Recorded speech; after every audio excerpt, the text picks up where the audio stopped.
My grandfather's 15 meters estate went to whoever solved his puzzle first. My lawyer cousins hired investigators and code breakers. I remembered the chess games we played every Sunday. His favorite opening move spelled out the answer. I solved it in 20 minutes. They're still searching. My cousin Victoria's face when I walked out of Mr. Okonkwo's office will fuel me for the rest of my life. She was standing in the lobby with Marcus and Claire, surrounded by 3 men in expensive suits. They're hired experts, I assumed. They'd been there for hours apparently, laptops open, phones pressed to ears, legal pads covered in notes, and I just walked past them, manila envelope in hand, with a check for $15.2 million. Wait! Victoria grabbed my arm. Her perfectly manicured nails dug into my hoodie sleeve. What are you doing here? We're still working on the puzzle. I solved it. That's impossible. We've had cryptographers and investigators working on this for— She checked her Cartier watch. 4 hours and 17 minutes. There's no way you figured it out before us. I pulled my arm free, held up the envelope. Caro-Kann, I said. It's a chess opening. Grandpa's favorite. He used it every Sunday for 15 years. The color drained from her face. How could you possibly? Because I was there. Every Sunday. While you 3 were too busy building your careers to visit your own grandfather. Marcus stepped forward. 6'2", senior partner at his firm. The kind of man who intimidated people for a living. This is fraud. You must have had inside information. There's no way. The inside information was called showing up. I looked at all 3 of them. These cousins who'd spent every family gathering bragging about their salaries, their cases, their connections, who'd looked at me like I was a disappointment because I worked at a bookstore instead of a law firm, who'd treated Grandpa like an obligation to be scheduled around rather than a person to be loved. You could have solved this in 20 minutes, I said, if you'd ever bothered to play a single game of chess with him. I walked out into the afternoon sun. Behind me, I heard Victoria's voice crack. This isn't over. She was right about that. It was just beginning. My name is Maya Rodriguez, 26 years old, part-time employee at Lighthouse Books on 5th Street, full-time disappointment to my extended family. At least, that's what they thought. My grandfather, Eduardo Rodriguez, built his fortune from nothing. Immigrant from the Philippines. Arrived in California in 1962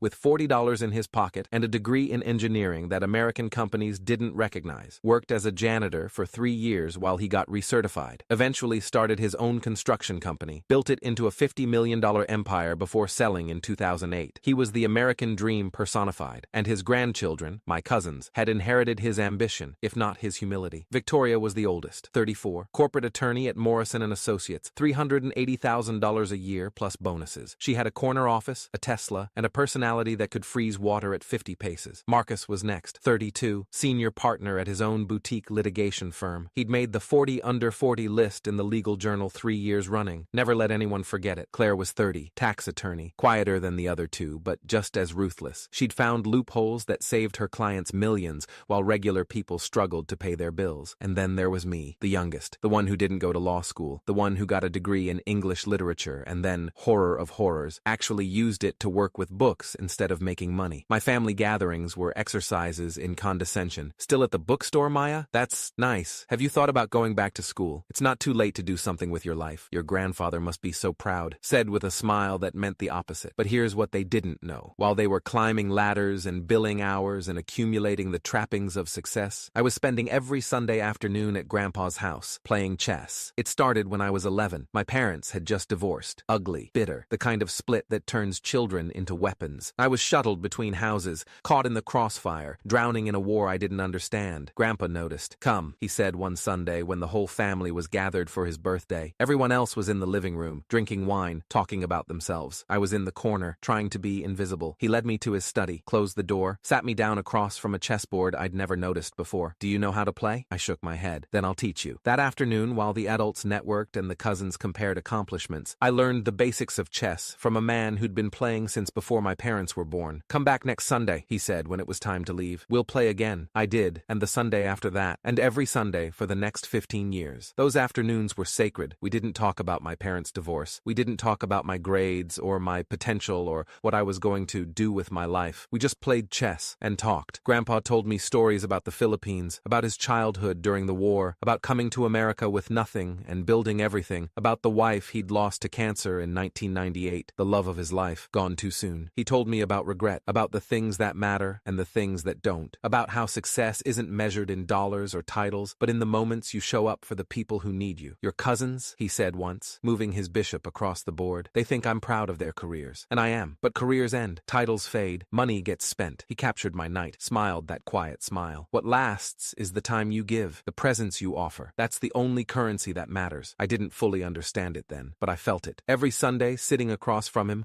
I felt it. Grandpa had a routine. Every game, he opened the same way. Pawn to c6, then pawn to d5, building a defensive structure that protected his king while controlling the center of the board. The Caro-Kann defense, he told me when I was 12, named after two players from the 1800s, Caro and Kann. They developed it together. Why do you always use it? Because defense begins with the first move. He moved his pieces with practiced ease. In chess, in business, in life, if you protect what matters first, you can survive anything. He never said the name during our games after that, never announced his opening, just made the moves, and I learned to recognize them. Pawn to c6, pawn to d5, the Caro-Kann, every Sunday. For 15 years, it became our language, a conversation without words. Grandpa died on a Thursday in October. I got the call at work. Heart attack. Quick, they said. He didn't suffer. I closed the bookstore early, drove to his house, sat in the study where we'd played 1,000 games and cried until I couldn't breathe. The funeral was Saturday, standing room only. Grandpa had touched hundreds of lives over his 91 years. Former employees, business partners, neighbors, friends, and family. Victoria flew in from a conference in New York. Marcus rescheduled 3 depositions. Claire took her first vacation day in 2 years. They stood in the front row, faces appropriately somber, accepting condolences like they were collecting business cards. He was such an inspiration. We'll miss him terribly. He built such an amazing legacy. I stood in the back, watched them perform, wondered when they'd last actually spoken to him. The last time Victoria visited was Thanksgiving 2 years ago. She stayed for 45 minutes and spent most of it on her phone. Marcus hadn't been to Grandpa's house since 2019. He always had conflicts, work dinners, client emergencies, important things. Claire called on birthdays. That was it. But they were family. They deserved to grieve, even if they hadn't earned it. The will reading was 2 weeks later. Mr. Emmanuel Okonkwo, Grandpa's attorney for 30 years, gathered us in his conference room on the 14th floor of a downtown high-rise. Wood paneling, leather chairs, the kind of space designed to make serious things feel appropriately serious. Victoria showed up first, power suit, heels, legal pad for taking notes. Marcus and Claire arrived together, equally dressed for battle. I walked in wearing jeans and my bookstore hoodie, the one with the coffee stain on the sleeve I could never quite get out. Victoria's eyebrow twitched, the only acknowledgement I got. "Thank you all for coming," Mr. Okonkwo said. 72 years old, 38 years of practice, specializing in estate law. He'd known Grandpa longer than any of us had been alive. As you know, Eduardo's estate is substantial, approximately $15.2 million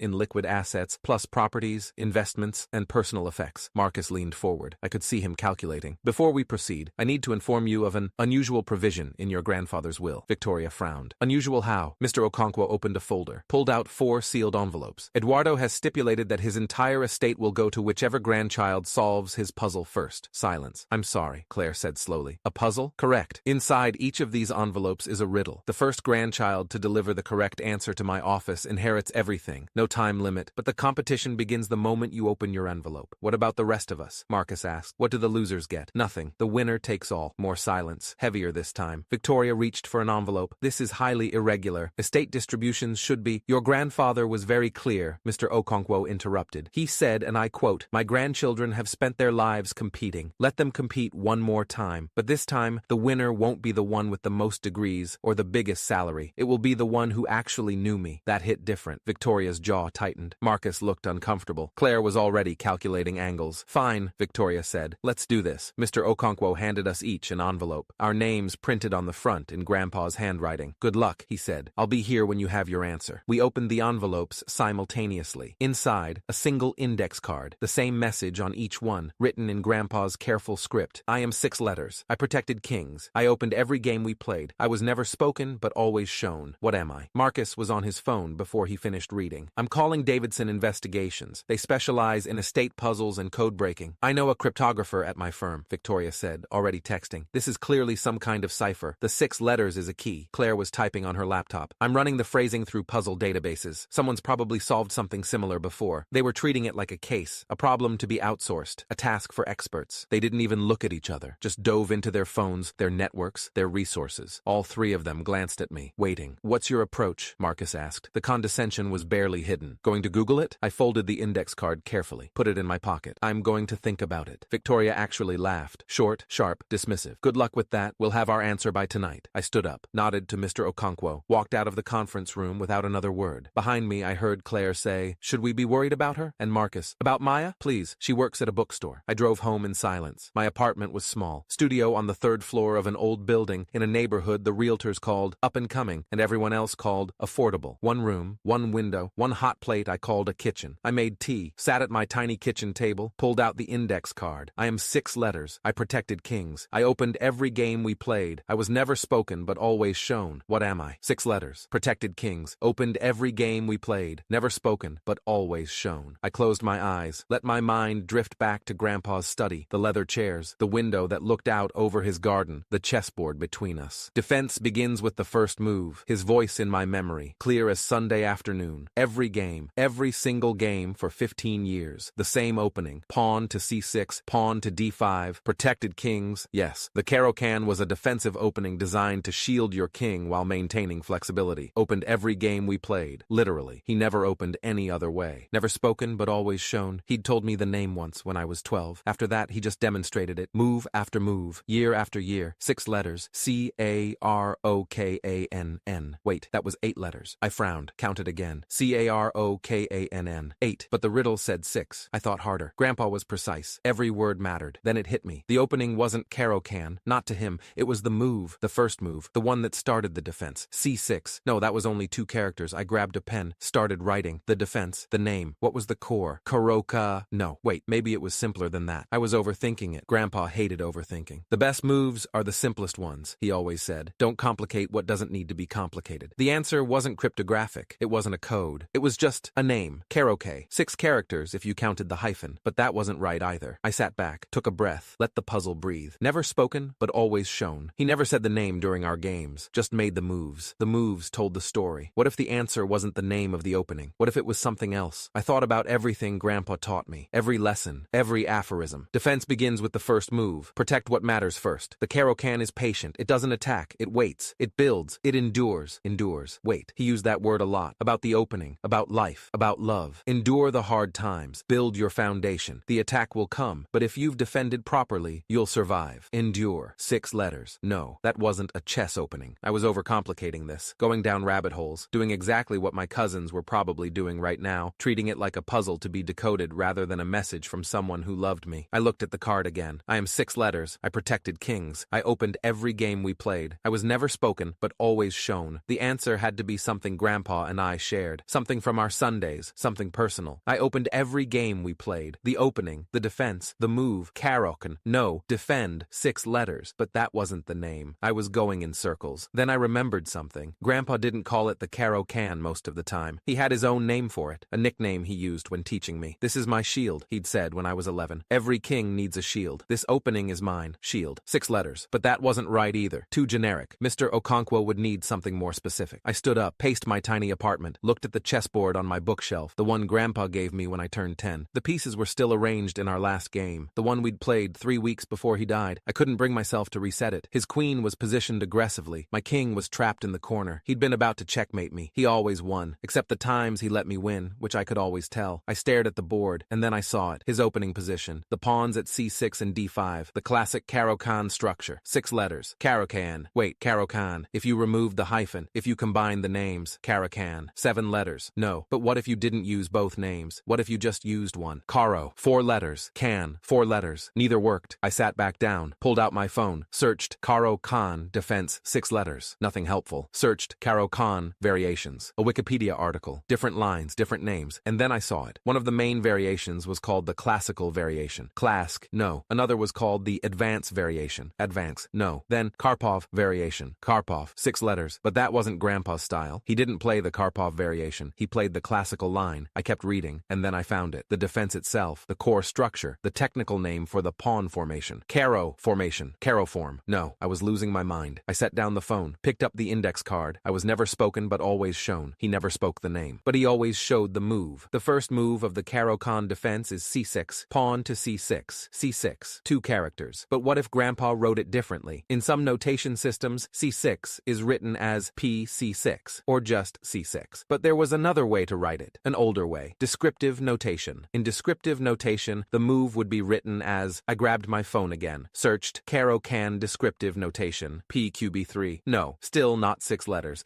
I was officially overthinking this. I took a breath, closed my eyes. What would Grandpa want? Not complexity, not codes, just me, remembering, understanding. I protected kings. The Caro-Kann protects the king. I opened every game we played. The Caro-Kann opened every game. I was never spoken but always shown. He showed me the Caro-Kann through moves, not words. I am 6 letters. Caro-Can. No, wait, I counted on my fingers. C-A-R-O-K-N. 6 letters. Caro-Can. Not Caro-Can, with 8 letters. Caro-Can. Without the second A and without the hyphen. But that wasn't how you spelled it. Unless Grandpa was testing whether I'd been paying attention. Not to the name, not to the spelling, to him. When Grandpa wrote things down, he had a habit, a quirk. He compressed words, removed unnecessary letters. Why write more than you need, he'd say. The meaning is what matters. Caro-Can. His version, his shorthand, his way of writing it. I'd seen it in his notes, in the margins of his chess books, in the labels on his old game records. Caro-Can. 6 letters. That was the answer. I called Mr. Okonkwo's office. Rodriguez & Associates, how may I help you? This is Maya Rodriguez. I need to speak with Mr. Okonkwo. I have the answer to my grandfather's puzzle. Pause. Already? I'll transfer you. Click. Hold music. Then, Maya, this is Emmanuel. You have an answer? Caro-Can. It's Grandpa's shorthand for the Caro-Can defense. The chess opening he used every Sunday. Silence on the line. That's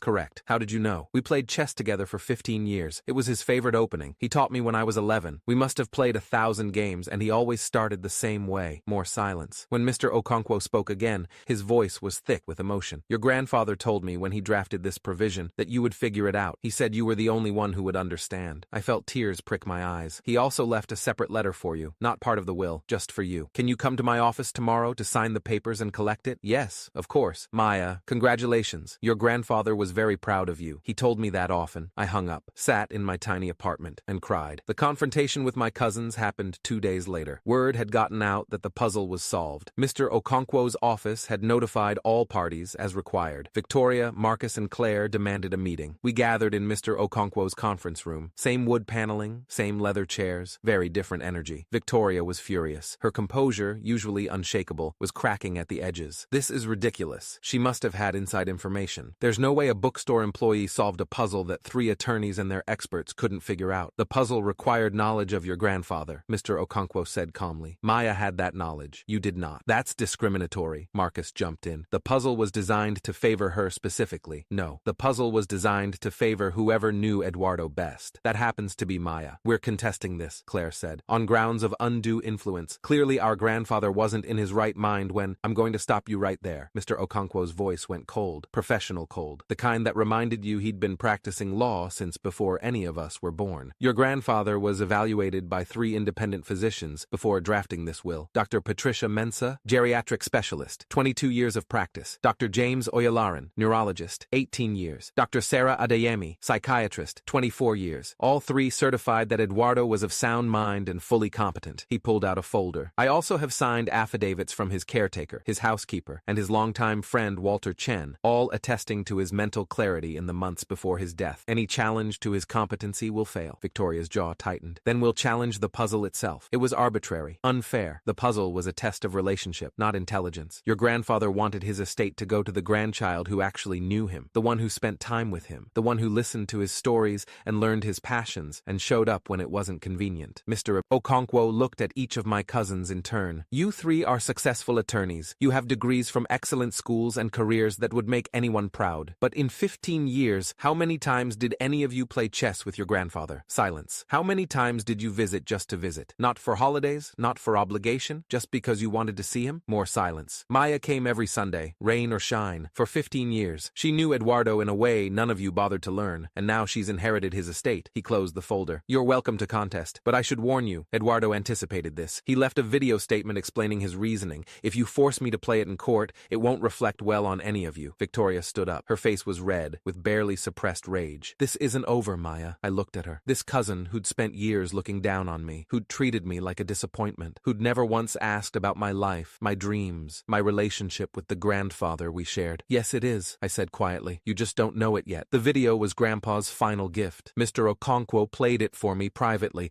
after my cousins left. Grandpa sat in his study, the same study where we'd played 1,000 games, looking directly at the camera. Maya, if you're watching this, you solved my puzzle. I knew you would. His voice was thin but strong, the voice I'd grown up with. Your cousins will be angry. They'll say it's unfair, that I favored you, and maybe I did. But favor isn't given for no reason. It's earned. He smiled, that quiet, knowing smile. You came every Sunday, for 15 years, while everyone else was too busy, too important, too focused on their careers. You sat across from an old man and learned his stories. You let me teach you chess. You let me feel useful. His eyes glistened. Do you know why I always opened with the Caro-Can? Because it's a defense. It protects what matters before attacking what doesn't. That's how I built my business. That's how I live my life, and that's what I tried to teach you. He leaned forward. The money isn't the inheritance, Maya. The money is just money. The real inheritance is what I taught you. The patience, the presence, the understanding that showing up is more important than showing off. He sat back. Use the money wisely. Build something. Help people. And if your cousins ever want to know why they lost, tell them the truth. They could have had this too. All they had to do was show up. The video ended. I sat in that conference room for a long time, and for the second time in 2 days, I cried. The lawsuits came, as expected. Victoria filed first. Undue influence, lack of capacity, unfair advantage, every angle she could think of. Marcus followed with his own challenge. Claire joined as co-plaintiff. The legal battle lasted 8 months. In the end, they lost. Completely. Judge Amara Okafor, probate court, 27 years on the bench, ruled in my favor on every count. The decedent's wishes were clear, legal, and competent, she wrote in her decision. The plaintiff's argument essentially boils down to a complaint that their grandfather favored a grandchild who actually spent time with him. The court finds no legal basis for that complaint. People are allowed to reward love with love. The ruling made the news. Local paper first, then picked up nationally. Granddaughter wins $15 million after solving chess puzzle. Made for good headlines. My cousins' names were in all the articles, their law firms' names, their failed challenges. Victoria's partners were reportedly concerned about the optics. Marcus's boutique firm lost 2 major clients who didn't want to be associated with someone who sued their own family over a will. Claire requested a leave of absence that became permanent. They'd spent 18 months and over $400,000 in legal fees trying to take something that was never theirs. All they had to do was show up. It's been 2 years now. I don't work at the bookstore anymore. Instead, I own it. Bought it from the retiring owner with a small portion of my inheritance. I also funded a scholarship program in Grandpa's name, the Eduardo Rodriguez Foundation for first-generation college students. We've helped 47 kids so far. Next year, it'll be more. The rest of the money is invested, growing, waiting for the right opportunities to do more good. I still play chess every Sunday. Not at Grandpa's house. That was sold, as he'd requested, with proceeds going to charity. But I found a chess club downtown. Older players mostly. Retired businessmen, former professors, people who remember when games were played in person instead of on screens. We drink coffee, tell stories, move pieces around boards, and I always open the same way. Pawn to c6, pawn to d5, the Caro-Kann defense.